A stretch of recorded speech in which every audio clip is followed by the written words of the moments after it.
RL Location Automobile. Pour toutes vos locations de voitures et utilitaires en Guadeloupe, faites appel à RL Location Automobile. Avec RL Location Automobile, réservez en toute tranquillité 7 jours sur 7, 24 heures sur 24. RL Location vous propose une large gamme de voitures et d'utilitaires au meilleur prix sur le site internet www.rl-location.com.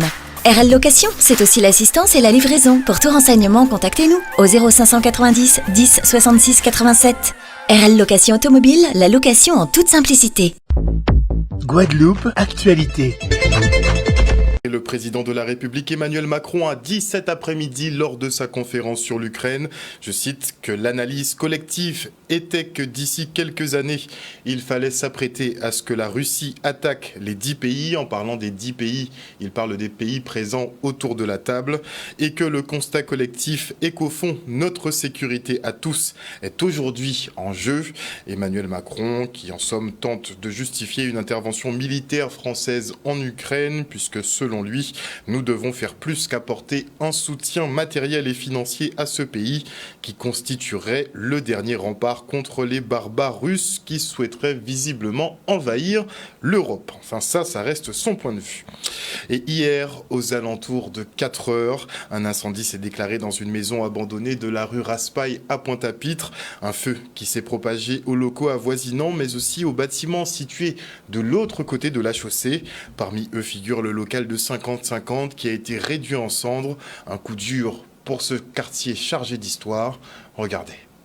Oui, il a fait pris de l'autre côté à la rue là et propagé avec vent là. Et puis un local là, tout local d'ouvre là où nous travaillons, nous rapporter manœuvre.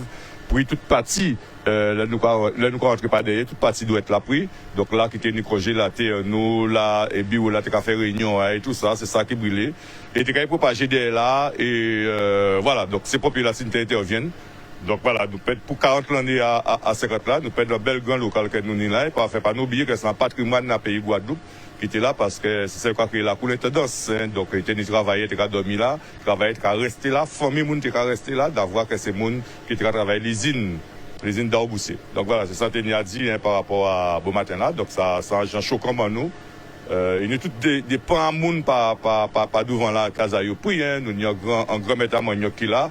Casa est juste à côté, et puis aussi, donc voilà, Monsieur Mérion, voilà. Nous avons quand même la chance de n'avoir pas eu de victimes, de n'avoir pas eu de personnes qui soient ou blessées ou brûlées dans cette affaire-là. On est quand même, de ce point de vue-là, épargnés, mais les maisons sont atteintes, le quartier est atterré, le local de 50-50 qui assurait une animation culturelle est aujourd'hui complètement dévasté. C'est une catastrophe pour le quartier. Et cette partie du quartier qui avait une âme, qui était un lieu où les gens venaient, échangeaient, etc., eh bien, c'est cette âme qui s'en va en fumée aujourd'hui. Nous aussi sauver de toi, est-ce que parce qu'il y a deux bâtis là qui a été là, bâtis là pas poignant, donc voilà. Au total, ce ne sont pas moins de 7 habitations et commerces qui ont brûlé lors de l'incendie. Un véritable choc pour les familles et les riverains. Et si la municipalité assure tout son soutien aux sinistrés, elle précise être limitée dans son champ d'action. On fait le point avec le maire de la ville, Harry Durimel. Nous avons tout de suite entrepris de rendre la circulation possible, mais ce n'est pas qu'un des dégâts matériels, il y a aussi la détresse des familles auxquelles nous avons dû nous attacher et nous avons donc pu faire l'inventaire de 7 personnes qui sont désormais sans hébergement. Nous avons fait l'inventaire aussi des besoins et distribué des repas à ceux qui en avaient besoin et nous sommes en train de rechercher des solutions d'hébergement pour celles et ceux qui n'ont pas pu être hébergés par des familles. C'est pas la peine non plus de distribuer des promesses qui seront vaines. Nous n'allons pas pouvoir restaurer les conditions de travail des entreprises. Pas une épicerie qui a été complètement rayée de la carte, on ne pourra rien faire. La famille Martineau qui a perdu un commerce de vente de matériel de pêche dans l'immédiat, on va pouvoir rien faire. Nous espérons que ces entreprises étaient assurées pour les réactions immédiates, mais face à un drame qui a une telle envergure, nul doute que la puissance publique va devoir mettre la main au portefeuille. portefeuille. Depuis près d'une année et demie où je suis en train de lancer des mises en demeure. Vous connaissez le dispositif de site en état d'abandon manifeste. Nous avons mis en demeure plus d'une centaine de propriétaires. Seulement, ce ne sont pas des propriétaires individuels, ce ne sont pas des gens qui peuvent disposer de ces biens comme elles veulent. Donc, c'est là la première de mes préoccupations, voir comment je déverrouille cette histoire de droit de propriété sacré. Oui, le droit de propriété doit être respecté, mais lorsque c'est la propriété sur des ruines, soupçonne même parfois qu'un co-indivisaire peut croire intelligent de mettre le feu pour pouvoir soit punir ceux qui n'ont pas voulu lui donner plus de droits ou encore empêcher une vente qui était en cours. Ce bien où le feu est parti était en vente chez un notaire. Mais moi, je peux vous assurer que je suis, et j'ai les preuves de ces mises en demeure, là, dans cette maison où le feu est parti, c'est au moins 5 familles, les Sagnier, les Coyères, les Morvan, où il y avait une telle mésentente que j'ai entendu des personnes qui portent ce nom sur le site hier lancer des invectives. Allez savoir, qu'est-ce qui les anime? Est-ce que c'est la colère? Est-ce que c'est la vengeance? Je ne sais pas. Il est vrai que la tension était palpable sur les lieux. Le Conservatoire du Littoral et plusieurs associations de protection de l'environnement ont effectué une opération de nettoyage du marais de Port-Louis ce week-end. Une nouvelle action citoyenne pour revaloriser nos espaces naturels. Le reportage. Aujourd'hui, avec le Conservatoire du Littoral, l'Office de l'eau et d'autres partenaires, la CNGT, etc., nous sommes dans une opération citoyenne de nettoyage de la zone du Marais et plus particulièrement une zone entretenue par le Conservatoire du Littoral. Et cette opération à laquelle nous avons invité la population, le monde associatif ainsi que d'autres partenaires et Clean My Island. C'est une opération réussie parce que le public a répondu présent à l'appel de la commune. Je sens aussi une forme de dynamisme et puis aussi de conviction parce que voilà, nettoyer des espaces naturels, c'est un enjeu en Guadeloupe, on le sait tous. Et donc l'ensemble des personnes qui sont là ont l'impression de faire quelque chose qui est louable, qui est positif pour leur territoire. Donc pour nous, effectivement, c'est une opération qui est positive. Pour nous, ça a été tout à fait naturel à partir du moment où ils ont monté l'opération là, ça, ils ont informé nous, on fait les institutions. Nous devons ça tout naturel, que nous mobilisons, que membres d'association là, que les jeunes qui viennent nous en parcours d'insertion, que nous venons aussi participer à l'opération de restauration environnement, de mettre de l'ordre dans le grand désordre qui n'est côté site. Je fais partie de l'association Clean My Island. Et depuis très peu, et c'est vrai qu'on se rend compte qu'il y a énormément de travail, énormément de besoins. Donc c'est satisfaisant de voir que là, depuis 45 minutes on y est, on a déjà évacué toute cette zone-là. Donc plus on est nombreux et plus on fait avancer les choses, donc c'est bien. C'est naturel quand même que nous occupions de l'arrivage à nous, que nous essayons de mettre le plus propre possible et que nous aussi, par action que nous avons fait aujourd'hui-là, inciter les gens qui viennent après, pas salir comme ça. Et ici, mais tout partout aussi en Guadeloupe, que nous avons une attitude de petit moins responsable en disant pays à nous. Le premier bilan, c'est quand même on a enlevé un certain nombre de ferrailles, de bois, de métaux, de plastique, de bouteilles en verre qui étaient stockées en arrière de cette plage. Et puis tous les déchets qui sont laissés par les usagers. Bon, maintenant, on espère que ça ne reviendra pas sur le site. On a un peu l'impression que quand on nettoie une décharge, il y a quelques mois après, ça recommence. Donc c'est vrai que le message qu'on peut porter aujourd'hui, c'est on a nettoyé, on continue à nettoyer. L'objectif, c'est de maintenir cet espace propre et accueillant pour l'ensemble de la population, qu'elle soit portlouisienne, mais qu'elle soit aussi guadeloupéenne pour l'ensemble du territoire. Et dans le Nord-Basse-Terre, on procède à la distribution de composteurs pour déchets verts. Regardez. L'opération de ce matin consiste à distribuer des composteurs pour le compostage domestique des déchets ménagers, les tonnes de pelouse et tout ça. C'est une opération qui a été mise en place par la communauté d'agglomération du Nord-Basse-Terre, à l'initiative, à la demande du président Guy Losbar, pour nous permettre de rentrer dans cette démarche politique de traitement à la source des déchets.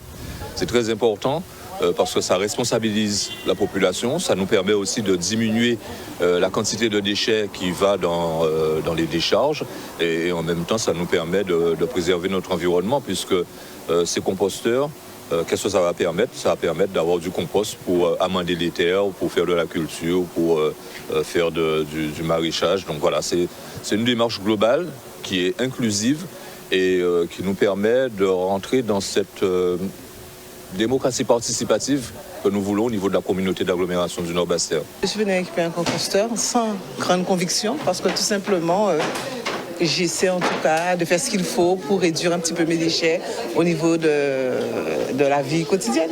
Le tri des bacs jaunes, je le fais continuellement et je me dis avec les déchets ménagers, peut-être que ce serait intéressant de réduire encore davantage mes déchets. Voilà.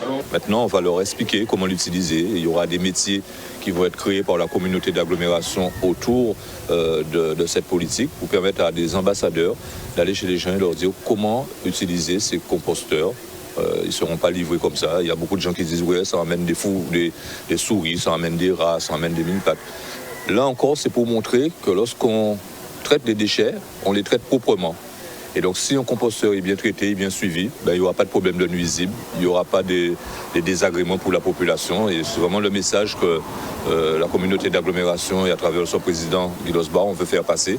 C'est de dire aux gens qu'avec les déchets, on peut faire beaucoup de choses. C'est une vraie richesse. C'est de l'or, pas dur, c'est de l'or, tout simplement. Je sais qu'il y a des petites bêtes qui sortent dedans. Je ne suis pas très convaincue, je ne suis pas très à l'aise avec, mais je vais quand même essayer. Et puis si ça me cause problème, je sais qu'il y a des personnes que je peux contacter. Voilà. Je pense que oui, c'est une très bonne initiative. Tout le monde devrait s'y mettre.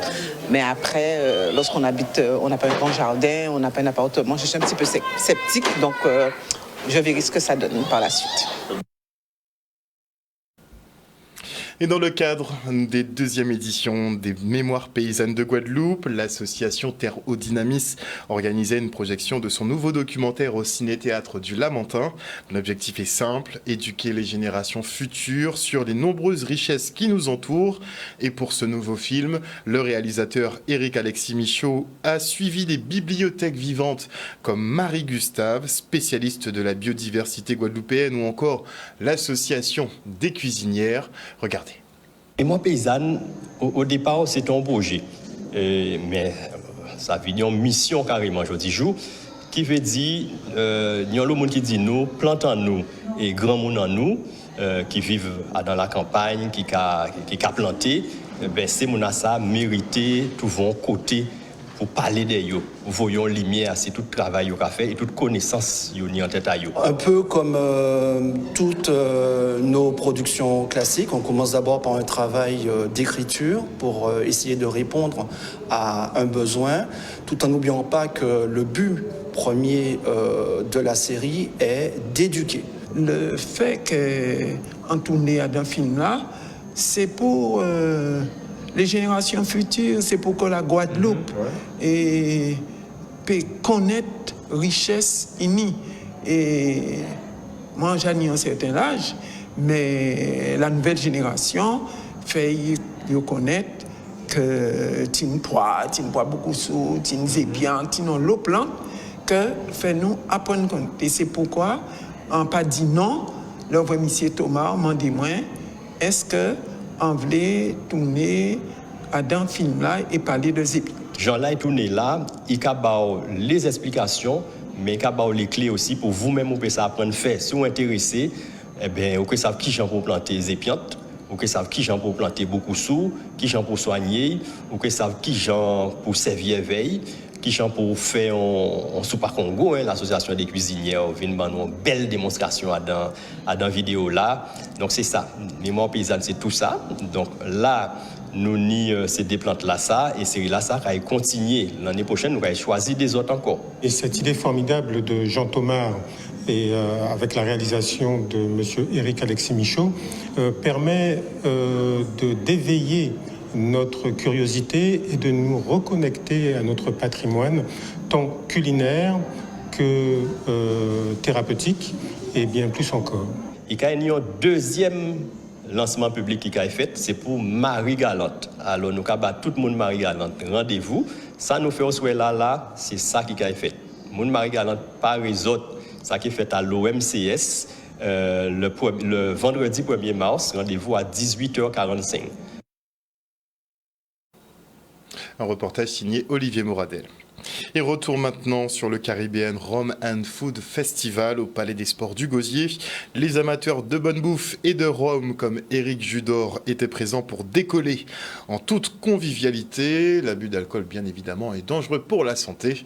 Regardez. Le festival, pour l'instant, les gens sont super réceptifs. Tout le monde passe un très bon moment. C'est que le début. Ça va se faire sur 3 jours.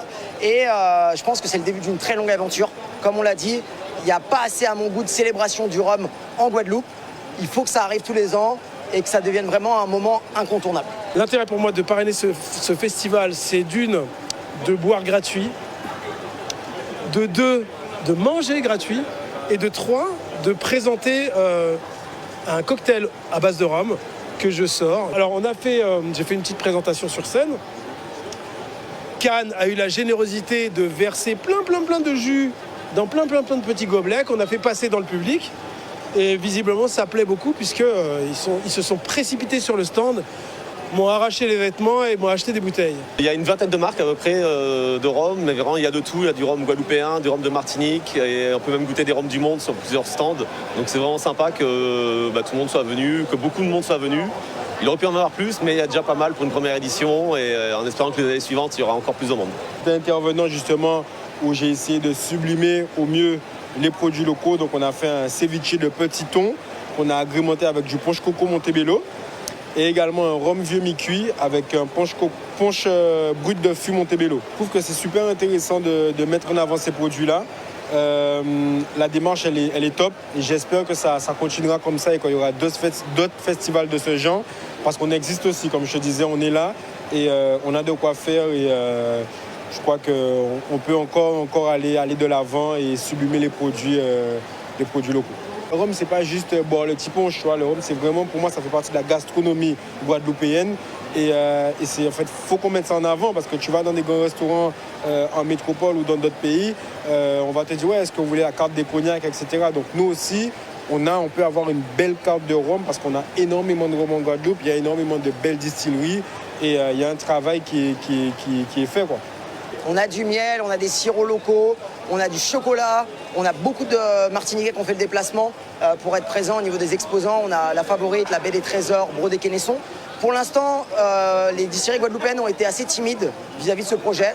Uniquement Montebello a dit on va être présent, on croit à votre projet. Les autres, pour l'instant, ont dit bon on verra comment se passe la première édition. En tout cas, j'espère, je demande aux distilleries guadeloupéennes de nous suivre l'année prochaine pour que cet événement devienne quelque chose d'international. Bim!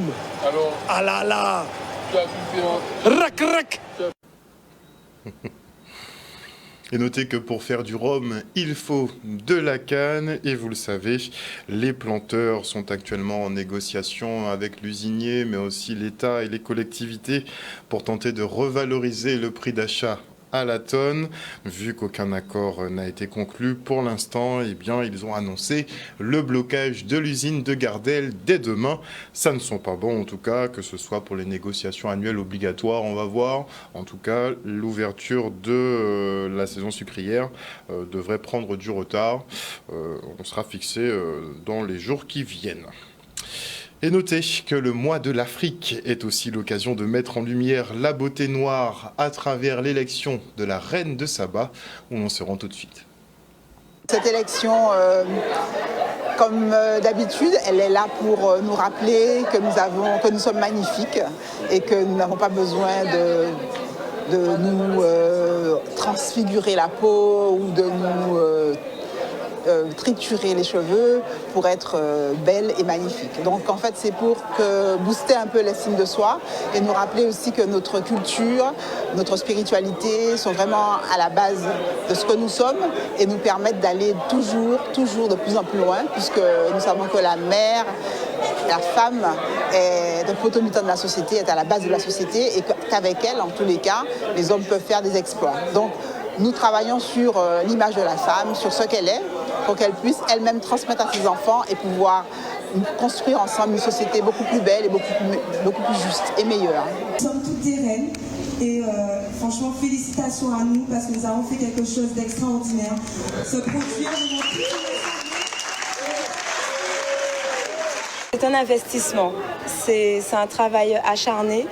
Et c'est surtout que j'ai l'impression de représenter toute une nation en Guadeloupe.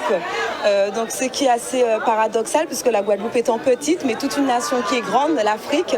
Donc je suis extrêmement fière. Ce fut assez éprouvant, comme on a pu le dire. Il y a eu des rires, il y a eu des larmes, mais c'était très enrichissant puisqu'on a pu travailler sur soi. et développer un peu plus notre africanité, ce qui nous manque cruellement ici en Guadeloupe. Elle sait ce qu'elle veut. Et elle a montré qu'elle avait plusieurs cordes à son arc. Et je pense que ce sera une magnifique ambassadrice pour 2024 de l'association Racine, puisque nos reines nous représentent pendant 2 ans. Et nous travaillons avec elle, nous avons beaucoup d'échanges, beaucoup de contacts. Et de toute manière, elle rentre maintenant dans la grande famille des Reines de Saba, ainsi que toutes celles qui l'ont accompagnée. Et on espère qu'ensemble, on pourra continuer à transformer notre société. L'africanité a été explorée en faisant des recherches un peu plus abouties, et notamment sur le territoire de la Nubie et sur la reine que je devais représenter, Amanirenas, puisque c'est une reine qui est totalement inconnue. Tout le monde connaît Néfertiti, tout le monde connaît, Nandi par exemple, mais personne ne connaissait Amanirenas. Donc il a fallu pousser un peu plus ses recherches. Je ne savais pas qu'il y avait autant de reines d'Afrique, et je pense que c'est ce que ce concours, cette élection souligne justement. J'avoue que pour l'instant je suis sur un petit nuage. Je n'ai jamais imaginé que j'aurais été totalement reine de Saba. C'est pour cela. Donc je pense que davantage rentrer dans l'association Racine, justement, Racine, ce n'est pas pour rien. Je sais pas. Je suis déjà allée en Afrique du Sud, de découvrir un peu plus le territoire d'Afrique, ne serait-ce là, par exemple. Outremernews.fr, le site de l'actualité Outre-mer, 24 heures sur 24 et 7 jours sur 7. Retrouvez la chaîne Outremer News sur YouTube.